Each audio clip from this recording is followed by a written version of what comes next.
이러한 마음이나 정신이 건강하면 행복해지고 그렇지 않으면 불행해진다라고 할 수가 있겠습니다. 다음은 육체적 질병에 대해서 살펴보면 이제 1차적으로 건강 위험인자가 있겠고요. 이 위험인자가 어떠한 상태인지를 측정해내고 그리고 다시 이것이 체력에 영향을 미치고 이것이 결국은 신체 건강에 영향을 미쳐서 신체가 건강하면 행복하고 건강하지 못하면 불행한 현실을 맞게 된다고 하는 것입니다. 그래서 이러한 것이 행복과 불행의 비율이 어떻게 작용하느냐에 따라서 삶의 질이 높아질 수도 있고 낮아질 수도 있다라고 할 수가 있겠습니다. 여기서 1차 하위 변인과 신체 2차 하위 변인은 신체 건강 지수인데 1차는 건강 위험인자에 해당이 되고 2차는 체력에 해당이 되겠죠. 그리고 3차 상위 변인은 마음 건강 지수가 되겠습니다. 여기에는 긍정적 기질이나 또는 지혜나 영성 이런 것들이 해당이 되겠죠. 그리고 4차에는 삶의 만족도가 될 것입니다. 이것이 최상위 변수로서 삶의 질을 얼만큼 만족을 하고 있는지에 대한 것이 바로 그 삶의 질 지표 계통도라고 할 수가 있겠습니다. 이제 행복 지표 계통도에서 살펴보도록 하겠습니다. 행복은 아까 앞에서도 말씀드렸지만 P 기준점입니다. 타고난 기질. E라고 하는 것은 삶의 상황. H는 바로 의지, 선택적 의지에 해당되는 겁니다. 그래서 P에 해당되는 것, 세트포인트, 기준점, 긍정적인 기질을 얼만큼 타고났느냐. E는 삶의 조건, 건강이나 경제력, 직업, 가족, 환경 뭐 이런 것들이 되겠죠. 그 다음에 선택적 의지는 바로 높은 가치를 추구하는 것, 영성, 사고방식, 욕구 수준 뭐 이런 것들이 되겠죠. 자, 그러면 이러한 그 행복 결정 요인을 머릿속에 두고 우리 현실로 돌아가서 이 스트레스라고 하는 걸 생각해 볼 수가 있겠죠. 이 스트레스는 내부적인 거, 외부적인 스트레스가 있고요. 이 스트레스에 우리가 어떻게 대응하느냐, 대처 방법이 또 중요한 요인이 되겠죠. 같은 스트레스도 어떤 사람은 그 스트레스를 잘 대처해서 문제가 생기지 않고 어떤 사람은 관리를 못해서 대처를 제대로 하지 못해서 더 나쁜 그런 영향을 받을 수도 있습니다. 이것은 특히 유전적으로 영향을 받을 수 있는 소인이 많고요. 이러한 것들이 결국은 스트레스로 인한 여러 가지 생리적인 그 반응을 일으킵니다.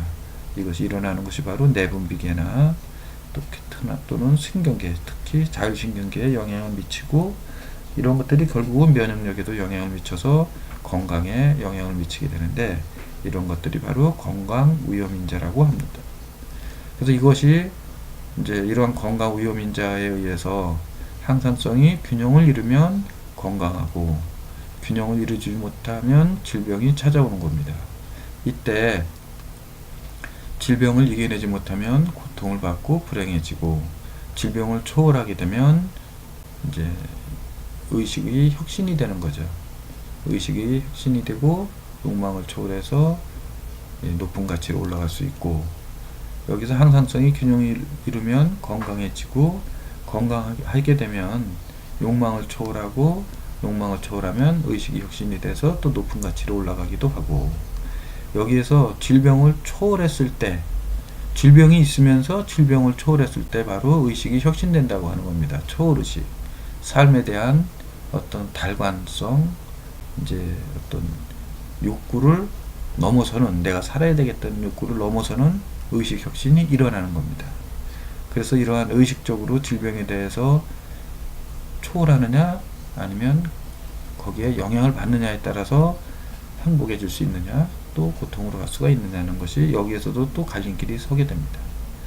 건강한 사람은 이건 이제 일반적인 흐름입니다. 건강한 사람은 생존형 행복에 이제 달한다고 하는 것인데 이때 그 가중치를 보면 유전적 기질은 7% 그리고 삶의 상황에 90% 영향을 받고 그리고 선택적 가치나 의지에는 3%의 영향을 받는다고 하는 겁니다.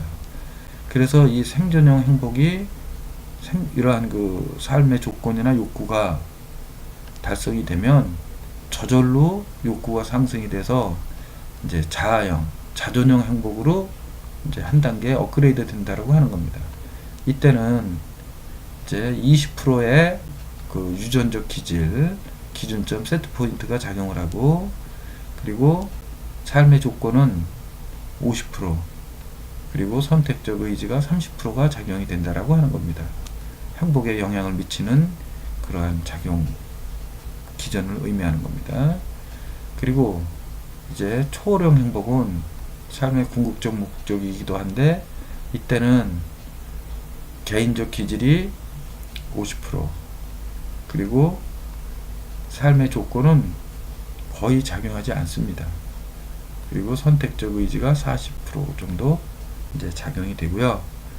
그러나 이게 이제 아주 높은 그러한 성인의 경지에 이르게 되면 기준점도 초월하고 삶의 조건도 초월해서 오로지 높은 가치와 이상만을 추구하게 되고, 이때 나오는 행위가 헌신, 봉사, 이것은 누구를 위해서? 인류 복지를 위해서 헌신과 봉사에 이제 나 자신이라고 하는 이기심을 초월해서 이타심으로 이제 순수한 마음으로 이제 헌신과 봉사를 하는 인류 복지에 기여하는 이런 삶으로 이제 전환이 된다라고 하는 거죠.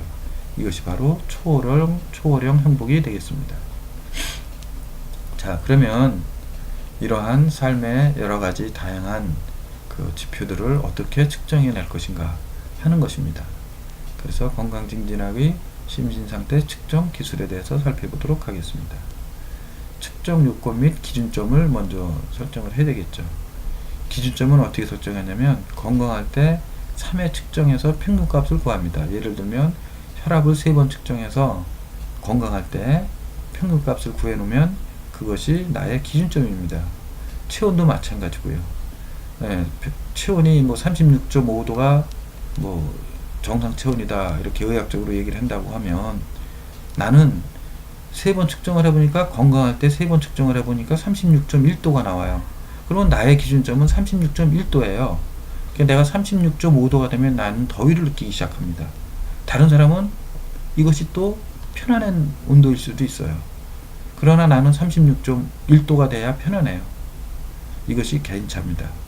이런 개인차가 있기 때문에 건강할 때 3회 측정해서 측정한 값의 평균값을 이제 내 기준점 세트 포인트로 정해놓는 겁니다. 혈압도 마찬가지고요. 그리고 이것을 측정할 때는 같은 시간, 같은 측정 도구, 같은 환경, 같은 방법으로 측정을 해야 돼요. 당연한 거겠죠. 그리고 우리가 이 측정하는 것을 이제 두 가지 이제 측면에서 볼 수가 있는데, 하나는 본인이 개인적으로 측정하는 겁니다. 누구 도움 없이. 이것은 이렇게 측정해서 스마트폰으로 이제 올리면 그 메인 호스트 서버에서 만들어져 있는 프로그램에 의해서 이제 이것이 측정한 값을 갖고 이제 기준점과 비교해서 이 기준점을 이제 벗어났는지 안 났는지 평가를 해서 문제를 정의해 가지고 프로그램을 설계하는 단계까지 내장되어 있는 프로그램에 의해서 서버에 이제 그 맞춤형 프로그램을 짜줄 수 있는 이러한 준비를 하는 겁니다.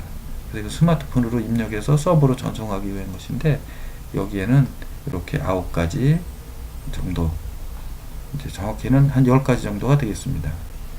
이렇게 왜 10가지냐면 체표 체온이 상과 하로 나뉘기 때문에 그렇습니다. 체표 체온을 상과 하를 측정을 하는 겁니다.